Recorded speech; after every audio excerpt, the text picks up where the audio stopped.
Hey everyone, thanks for joining Mboreyoutdoors. Today is Mother's Day 2026. I'm down here on the beautiful St. Regis River.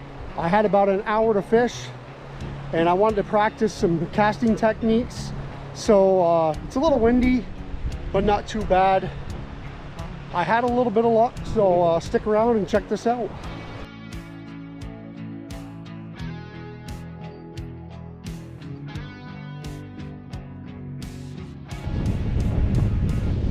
Alright guys, so what I want to show you is how to properly mend your line. The goal is you're going to cast out into the current, and at the end of your fly line you have a leader.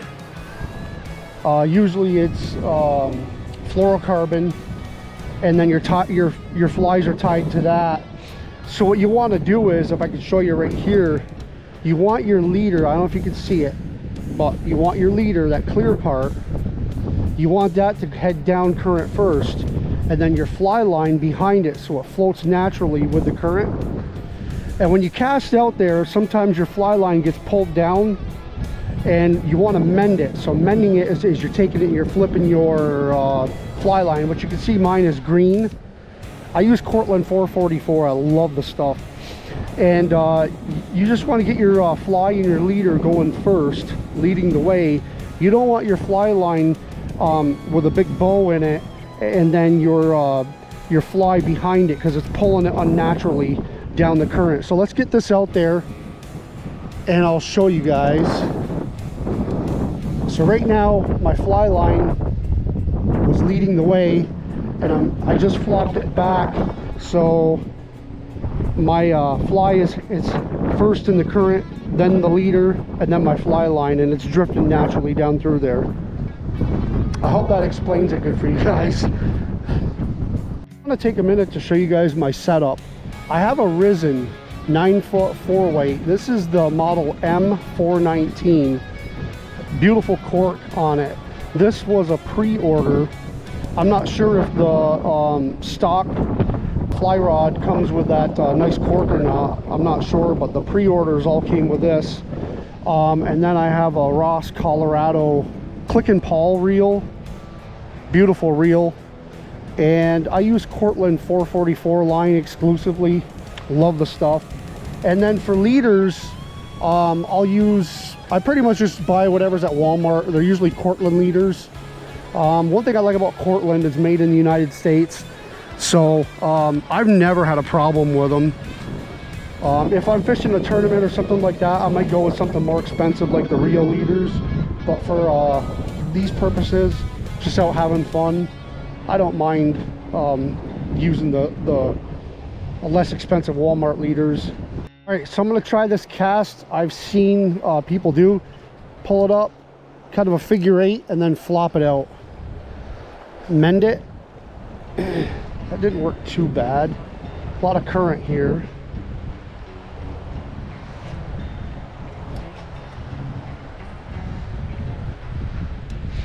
I'm not casting up too far. The wind is pretty bad today.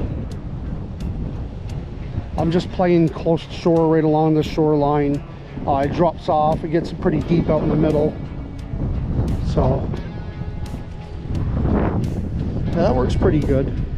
I still need to practice it a little more, but we'll get her. Well guys, got my first fish on. I cast between myself and that rock and just let it drift down through. I got a dry fly on and a caddis nymph tied onto that as a dropper, probably about 1 foot down.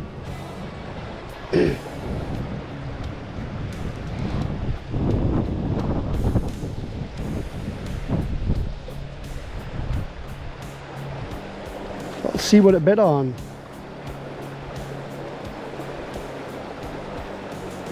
Looks like a pretty decent fish, staying down deep.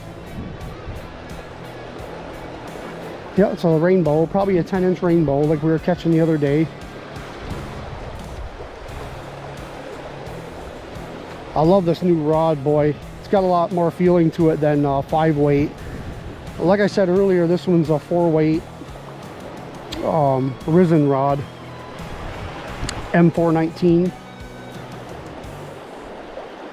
And I got 4-weight Cortland 444 on, floating line. Yeah, and this fish bit the nymph. I don't know if you can see, I'll zoom in with the camera. You can see my dry fly out of the water and the fish is on the dropper.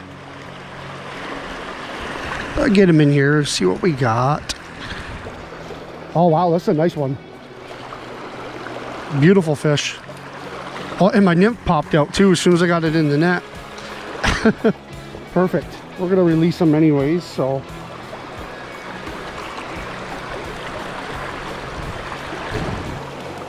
I'll show you guys this fish and we'll send it on its way.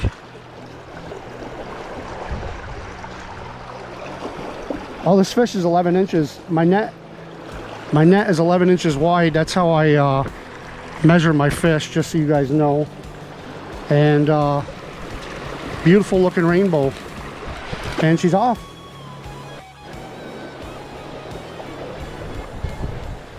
Alright guys, so I wanted to show you the dry fly that I'm casting.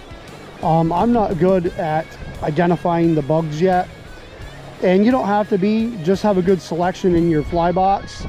I was just watching what was flying around here along the river, and this closely resembles it, the size and everything. So even if you're like me and you're not good at identifying bugs yet, just get a good selection in your box and pay attention to what's flying around here, and you can tie something on and have fairly good luck. And like I said, I got a dropper on, and these are caddis nymphs. These, I had a lot of luck on them last year, caught a lot of fish, and it's working again this year. So one of my favorite nymphs to have on, that green caddis nymph. Got my second fish on. This one feels pretty decent. At first it felt pretty small, but I'll take it.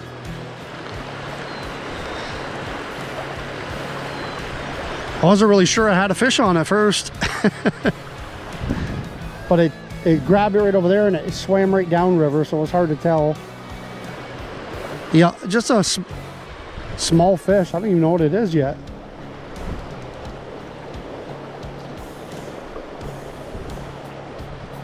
It doesn't seem to be fighting like a trout. It's weird.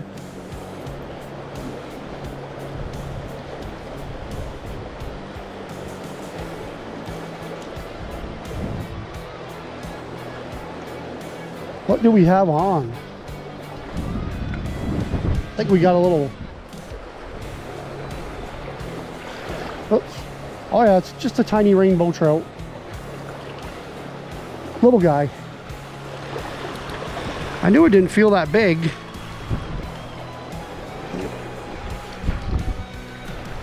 This one bit the dry fly this time. See that? Right in the mouth there. Bit on that dry fly. We're gonna release it. Thank you, Mr. Fish.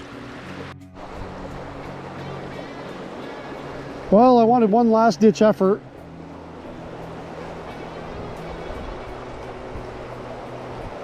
I think I got a snag. I do. What do you know? How I got a snag way out there. Ah, stick fish.